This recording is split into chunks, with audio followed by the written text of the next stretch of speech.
బకాయిలు ఉండే దాని గురించి మాట్లాడమంటే మాట్లాడేటువంటి పరిస్థితుల్లో లేరు. పిల్లల పాపం స్కూళ్ళకి పోతే మీరు ఫీజు కట్టి రమ్మంటున్నారు. పూర్తయినటువంటి వాళ్ళు మాకు సర్టిఫికేట్లు కావాలంటే డబ్బు కట్టి ఎత్తుకోబోండి అంటున్నారు. పరీక్షలు కూర్చోవాలంటే పరీక్ష ఫీజు కట్టాలంటే ట్యూషన్ ఫీజు కట్టకపోతే మిమ్మల్ని పరీక్షలు కూర్చోబెట్టమంటున్నారు. దాని మీద ఏదైనా దృష్టి పెట్టారా? దాని గురించి ఆలోచన చేశారా? నిరుద్యోగ భృతి 3,000 రూపాయలు ఇస్తానన్నావు. ఈరోజు 3,000 రూపాయలు ఎదురుపెట్టి P4 అన్న కొత్తది తీసుకొచ్చాడు. మళ్ళీ రేపు నెక్స్ట్ P5 అంటాడేమో. మళ్ళీ ఎక్కడైనా నువ్వు చెప్పినటువంటి మాట కట్టుబడకుండా 2 ఏళ్ల నమ్మకం ఏంది? 2 ఏళ్ల నమ్మకంలో ఆంధ్ర రాష్ట్రం అమ్మకం తీసుకోకపోతే జనాలు ఏమొచ్చి ఉద్ధరించా ఈ కాగితాలను ఎత్తుకొని వస్తున్నారు మీరని చెప్పి మాట్లాడుతున్నారు. 2 ఏళ్ల నమ్మకం, అభివృద్ధి, సంక్షేమం. నీ బండబడ మాట్లాడడానికైనా సిగ్గు ఉండాలి కదా. ఎవడు నవ్వుతాడేమో. నువ్వేమో వాడు చెప్తే వాడు తీసుకున్న వాళ్ళని తరివి కొడుతుంటారు ఒక్కొక్కడిని. వాడు రకరకాలుగా ఫోటోలకు పోజులు ఇచ్చి యాప్లో లోడ్ చేసి మమ్మల్ని ఒక 90% ఒక 95% రకరకాలుగా చెప్తుంటారు.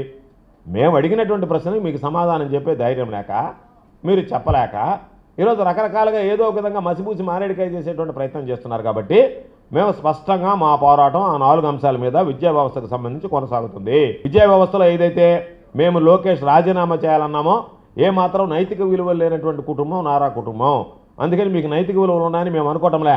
మేము చెప్పేది ఏంటంటే కేంద్రంలో ఉన్నటువంటి విద్యాశాఖ మంత్రి ధర్మేంద్ర ప్రధాన్ అనేటువంటి వ్యక్తి విద్యార్థుల నిరసనకు తాలూకి రాజీనామా చేశాడు. కాబట్టి అదేవిధంగా నువ్వు నైతిక విలువలు పాటించి ఇంత పెద్ద ఎత్తున విద్యార్థులు, యువత, నిరుద్యోగులు నీకు వ్యతిరేకంగా నిరసన దీక్షలు చేపడుతున్నందువల్ల వాళ్ళని చూసేనా నువ్వు ఆ నైతిక విలువలకు కట్టుబడి రాజీనామా చేయాలనేటువంటిది మా డిమాండ్. అది కొనసాగుతుంది.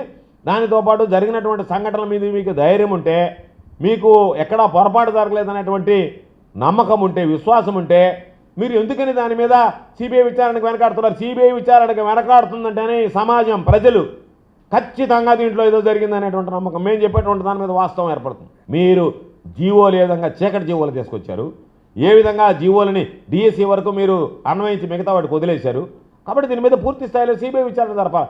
ఏదో కోర్టులో కేసు వేస్తే దానికి సాంకేతిక కారణాలతో వాళ్ళేదో మాట్లాడుతూ వాళ్ళు చెప్పింది కోర్టు కొట్టేసింది ఏంది?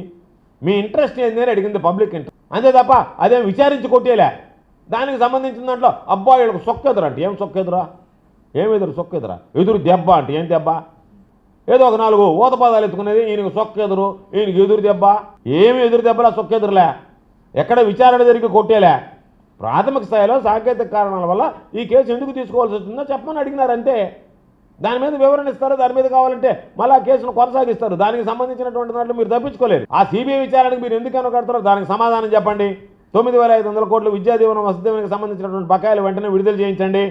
వీటితో పాటు మీరు ఏదైతే 3,000 రూపాయలు నిరుద్యోగ భృతి ఇస్తున్నారో సంవత్సరానికి 36,000 ఎకరా ఒక్కొక్కడికి 1,08,000 కోట్ల రూపాయలు, 1,08,000 రూపాయలు అప్పు పడ్డారు. కాబట్టి ఆ అప్పు చెల్లించండి అని చెప్పి ఈ ప్రధానమైనటువంటి డిమాండ్తో ఈరోజు వైఎస్ఆర్ కాంగ్రెస్ పార్టీ పోరాటం ప్రారంభించింది. పోరాటం కొనసాగిస్తుందని ఈ సందర్భంగా తెలియజేస్తూ ఈ పోరాటంలో ఈ జిల్లాకు సంబంధించినటువంటి మా నియోజకవర్గ ఇన్ఛార్జీలుగా ఉన్నటువంటి 11 మంది ఈరోజు గట్టిగా నిలబడి ఆ కార్యక్రమాన్ని జయప్రదం చేయడంలో కీలకమైనటువంటి పాత్ర పోషించారు. ఎక్కడ పట్టినా సరే ఈరోజు రూరల్కి సంబంధించి విజయాన్ని అక్కడ ఎవరికి ఇబ్బంది లేకుండా టెంట్ వేసి ఆయన పాపం ఇబ్బంది లేకుండా వాహనాలు కూడా అక్కడ పెట్టకుండా చేస్తే దాని మీదకు పోలీసులపై మీరు మైక్ పెట్టడానికి లేదని మైక్ ఆపుతారా? అది తొలగించాలని అంటారా? మీరు చేయగలరా? చేశారా? ఆయన ఏమన్నాడు?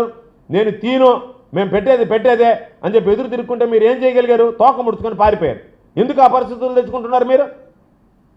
మీరు చెప్పినంత మాత్రాన్ని అరేదన్నా టెంట్ ఎత్తగలిగారా? మీరు చెప్పినంత మాత్రాన్ని మైకులు ఏమన్నా ఆగాయా? లేదే. ధైర్యంగా పోరాడాడే. ఎందుకు ఆపుతారని అడిగాడే. ఎవరికి నష్టం జరిగిందో చెప్పమన్నాడే.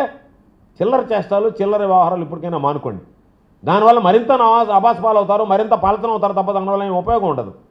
కాబట్టి ఇటు అందరూ జిల్లాకు సంబంధించినటువంటి అనుబంధ సంఘాల అధ్యక్షులు కానీ, ఇన్ఛార్జీలు కానీ వీళ్ళందరికన్నా ప్రధానంగా వైఎస్ఆర్ కాంగ్రెస్ పార్టీ శ్రేణులు ఈరోజు ఆ ఏదైతే రిలే నిరాహార దీక్షలు ఉందో ఆ బాధ్యతను వాళ్ళ భుజ స్కంధాల మీద ఎత్తుకొని చేస్తే దానికి సంబంధించినటువంటి దాంట్లో ఓర్వలేక బ్రహ్మాండంగా జరిగినటువంటి వాటి మీద ఏదో ఒకటి దీనికి అది జరిగింది, ఇది జరిగిందని చెప్పి లేనిపోయినటువంటి అపప్రదలు సృష్టించాలని చూసి ఈరోజు మీరే భ్రష్టు పట్టిపోయాడు. లోకేష్ అనేటువంటి వాడు ఈ రాష్ట్రంలో భ్రష్టు పట్టిపోయాడు. ఇంకా ఆయన ముఖ్యమంత్రిని చేయాలనుకుంటాడు. భ్రష్టు పట్టినటువంటి వాడు ఇక ముఖ్యమంత్రి కాదు కదా, ముఖ్యమంత్రిని చేస్తే ఇంకా రాష్ట్రమే భ్రష్టు పట్టిపోయేటువంటి పరిస్థితి ఏర్పడిపోతుంది. కాబట్టి దయచేసి మా డిమాండ్లు ఏదైతే ఉన్నాయో వాటిలో పోరాటం చేస్తాం. ఏదైతే పోలీసు వ్యవస్థ నిన్ను చేసినటువంటి చర్యలు ఉందో వాటిని ఖండిస్తున్నాం. వాటితో పాటు ఈ కార్యక్రమానికి విశేషంగా తరలి వచ్చి జయప్రదం చేయడానికి ప్రధానమైనటువంటి కారకులైనటువంటి వైఎస్ఆర్ కాంగ్రెస్ పార్టీ శ్రేణులు, యువత, నిరుద్యోగులు, డిఎస్సిలో అన్యాయానికి గురైనటువంటి అభ్యర్థులు, వాళ్ళందరితో పాటు విద్యావంతులు, మేధావులు, ప్రజలు అందరూ కలిసి కార్యక్రమాన్ని జయప్రదం చేసినందుకు పేరు పేరున ప్రతి ఒక్కరికి హృదయపూర్వకమైనటువంటి కృతజ్ఞతలు తెలియజేస్తున్నాను. Dr. Kishore's Ratnam NEET Academy 2026 NEET results. All India marks 523, 522, 496, 475, 465, 463, 452, 448, 440, 438, 435, 424, 423, 420. ప్రతి ముగ్గురిలో ఒకరు డాక్టర్.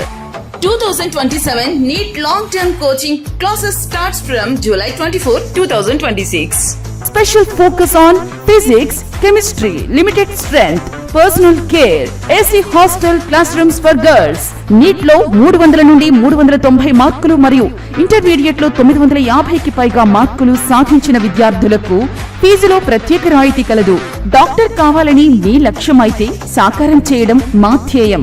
డాక్టర్ కిషోర్స్ రత్నం NEET అకాడమీ, డిమార్ట్ ఎదురుగా, మాగుంట లేఅవుట్, నెల్లూరు.